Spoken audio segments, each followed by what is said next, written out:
제가 지난번에 엘리엇이라는 그 외국계 사모펀드가 헤지펀드죠. 이 삼성물산과 제일모직의 합병에 대해서 반대한다 하면서 문제 제기를 했고, 그 이후에 외국의 각종 그 컨설팅 회사들이 좀 문제가 있다라고 지적도 나왔습니다. 그런데요, 이 지금 삼성물산과 제일모직의 각기 주요한 지분을 가지고 있는 국민연금, 이 국민연금은요 30대 그룹 상장사 184곳 중에서 93개의 지분을 갖고 있습니다. 이런 이 국민연금이 이 합병에 대해서 찬성한다고 입장을 밝혔는데요, 저는 뭐 삼성이 한국을 대표하는 기업이고, 또 삼성이 잘 나가야 되고, 또 외국의 자금의 기금이나 헤지펀드에 흔들려서는 안 되기 때문에 합병을 한 부분을 찬성할 수 있는 부분에 대해서 이해는 합니다. 근데 행동은요 공정하게 해야 되는 거예요. 국민연금은 지난달에 SK와 SK CNC의 합병에 대해서는 총수 지분이 높은 SK CNC에 유리하게 되어 있다고 해가지고 반대를 했습니다. 그리고 반대한다는 내용을 주청 전에 공식적으로 왜 반대하는가에 대해서 설명을 했습니다. 그런데요, 이 삼성물산과 제일모직의 합병에 대해서는 그런 어떤 설명을 하나도 하지 않고요 찬성한다고만 이야기를 하고 있습니다. 자, 국민연금은 누가 국민연금의 이 주인입니까? 2천만 명이 넘는, 저도 국민연금을 많이 냈기 때문에 국민연금의 주인입니다. 이런 가입자들이 주인인데, 가입자 돈을 가지고 재벌회사에 주식을 사서 수익을 늘리기 위해서 보유한다. 재벌회사 주식이 안정적이니까 이해는 합니다. 그런데요, 그렇다 그러면 이 가입자들에게라도, 2천만 명에게라도 왜 반대하고 왜 찬성하는가에 대해서 설명을 해야 되고요. SK 할 때는 왜 반대한다고 해놨고 설명을 다 했습니다. 왜 반대하는지. 근데 삼성 할 때는 찬성한다고 하면서 왜 찬성하는지에 대해서 그 이유를 설명을 하지 않으면요, 외국 사람들이, 외국의 투자자들이 한국을 어떻게 보겠습니까? 또 저도요, 국민연금에 제가 지금까지 수천만 원을 넣은 입장에서 왜 찬성하는지 물어보고 싶습니다. 국민연금요 이런 식으로 운영하면 안 됩니다. 조선일보가 오늘 사설에서 비꼬 왔지 않습니까? 국민연금 삼성계열사 합병 찬성 이유 왜 설명 안 하나? 조선일보도 어지간하면 삼성에 대해서 비판 잘 안 합니다. 그런 조선일보가 비판할 정도면요 설명 좀 하고 찬성하세요.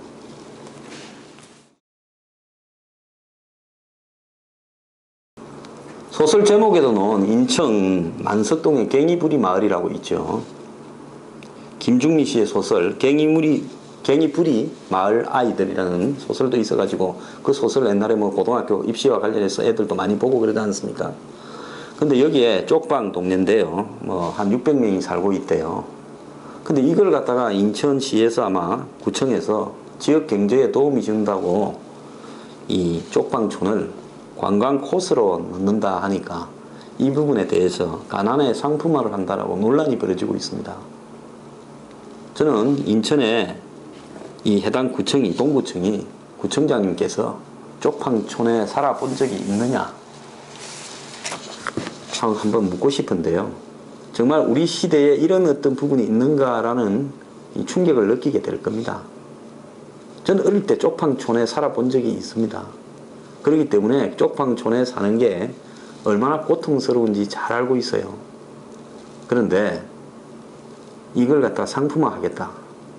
쪽방촌에 사는 사람들이요 편안하게 이 더운 여름에 런닝이라도 입고 그냥 골목에 나와서 앉아 있을 기회조차도 뺏는 거 아닙니까? 관광한다고 여기저기 다니서 하면요, 거기에 일시적으로 가난 체험한다고 가보는 사람은 예를 들어서 그런 것도 체험을 하면 본인이 또 다른 힐링이 될 수도 있겠지만, 거기에 사는 사람은 자기 그 쪽방에 사는 그 부끄러움, 수치심 등을 다니면서 관광 온 사람들이 느끼게 만들 때 얼마나 고통스럽겠습니까?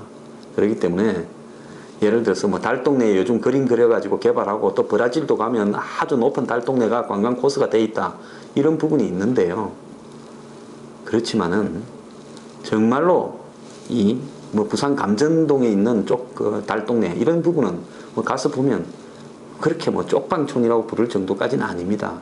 근데 정말로 우리 사회에 마지막까지 몰린 사람들의 주거 공간을요, 타인들이 관광을 하게 하는 수치심을 주어서는 안 된다고 보고요. 인간의 존엄성은 그래도 이 수치심을 갖다가 느끼지 않는 데서 시작한다고 보고 있습니다. 인천 동구천 정신 좀 차리기 바랍니다.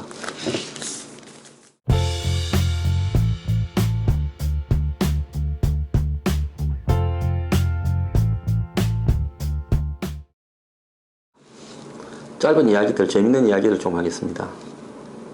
지금 그 한국에 이 연못이나 저수지에 악어 거북까지 등장했답니다. 얼마 전에 바라쿠타하고 그 이 뭡니까 피라냐가 등장했죠.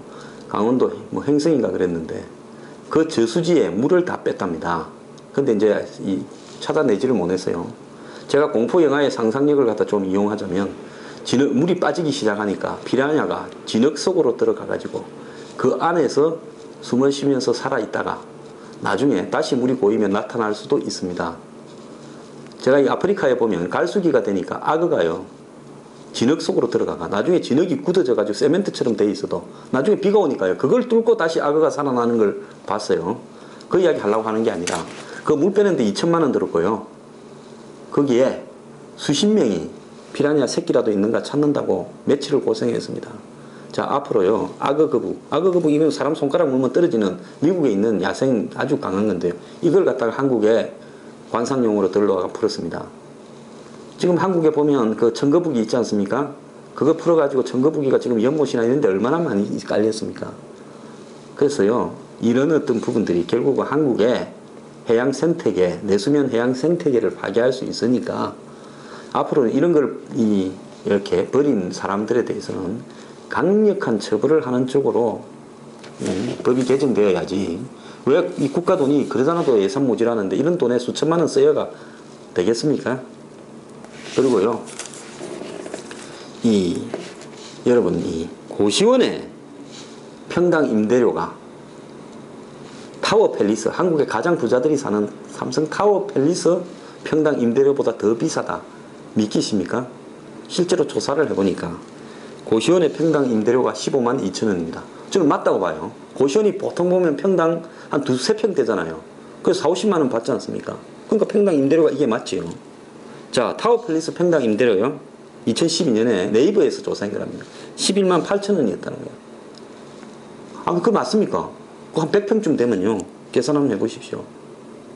100평쯤 되면 한 1000만 원쯤 되지 않습니까? 그러니까 실제로 이게 맞는 거예요. 자, 이런 어떤 부분에 속에서 없는 사람이 더 이 살아가는 생계 비용이 더 든다. 자, 얼마 전에 정부가 해살론이라는 걸 했습니다. 이명박 정권 때요. 그래서 신용이 별로 안 좋은 사람들이 대부 업체에 30% 이자를 내야 되니까 이 사람들을 9% 이자로 갈아타게 하자는 건데, 자, 요즘 신용 좋은 사람들 은행에 5%씩 이래 이자 받지 않습니까? 얻는 사람한테 배려를 해준다는 게 9% 이자를 받는 겁니다.